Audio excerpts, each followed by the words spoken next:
Tariffs are now in effect and prices could start to rise. A 25% tariff has been levied against both Canada and Mexico, while China now faces a tariff of 20%. So here are some of the items that could be affected. Items that are used nearly every day by Americans, including vegetables, fruit, and electronics, could see a price increase. Alcohol, cars, and gas could also be affected. Natalie Brand has a reaction from Capitol Hill. 25% tariffs are now in effect on the nation's two biggest trading partners, Canada and Mexico, as President Trump gets ready to address a joint session of Congress tonight. It's going to be very costly for people to take advantage of this country. The U.S. also increased tariffs on imports from China, bringing them to 20%. Each country has vowed to respond with tariffs of its own. But on Fox News, Treasury Secretary Scott Bessent downplayed impacts to consumers. I am highly confident that the Chinese manufacturers will eat the tariffs. Prices won't go up. With Canada and Mexico, I think we're in the middle of a transition. But even some Republicans are worried.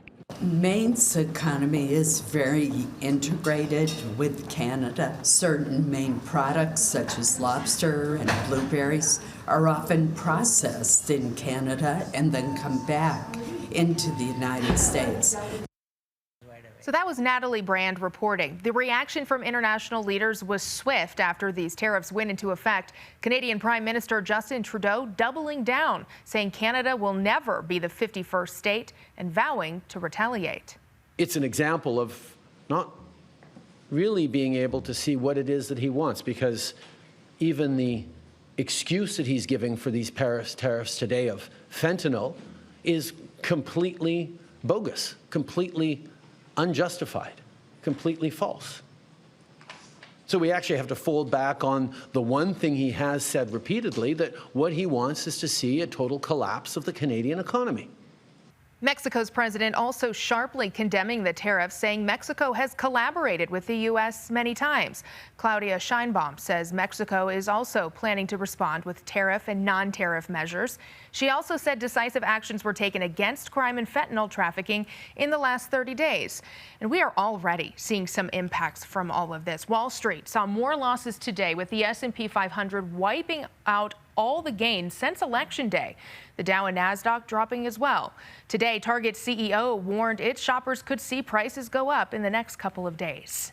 We want to take a deeper dive into the impact that Coloradans might be seeing. Joining me now is Dr. Kishore Kulkarni, an economics professor at MSU Denver. Dr. Kulkarni, thanks so much for joining us. Thank you for having me. How integrated is Colorado's economy with these three countries, talking about Canada, Mexico, and China? Well, ironically, Colorado deals most with these three countries, just like the U.S. as a whole does.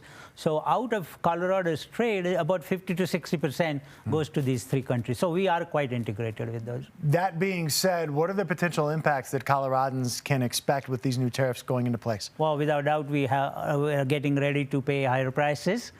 So prices of the goods which we directly import, like fruits and vegetables, they will go up with this 25% increase in price. We just heard Kelly talking about what Target CEO saying to expect higher prices at groceries in the coming days. How long do you think it will take for these tariffs to potentially take effect and for Coloradans to see it in their bills? Well, actually, it doesn't take too long. When prices have to go up, they go up very quickly. So maybe by next week or in 2 weeks, we will see some price increase there. So if you need to fill up, if you need to go to the grocery store, do it soon? I think so. Okay. Actually, this game has just begun. There is a whole lot more innings coming because Canada and Mexico are going to react to our actions too. You mentioned the game, and it's going to be interesting to see kind of how these countries react and then what the U.S. might do in order to react to that. Absolutely. And I think tonight is a very important speech by the president, so we'll see what he feels about it too. One of the impacts that we're seeing right now is the stock market. We saw a bunch of red today. The S&P down more than 4% in the last month. So what do you recommend people do as they watch their retirements take a little bit of a dip here? Well, I think we need to have a relook at our budgets, our expenditure habits, and our savings too. So in general, I think we have to be very careful about where we are going to spend our money and make the priorities correctly, and then do the budgeting in a better way. Yeah. Instant reaction from the stock market? Should people be trying to pull out? Not really, not yet, because I think as I said, most of the things are going to happen in the future, and therefore I won't really panic as far as the market is concerned. Okay. Well, I have a feeling this won't be the last time we are trying to get your expertise on this matter as this issue continues. Dr. Kulkarni, thanks so much for joining us. Thank you very much for having me.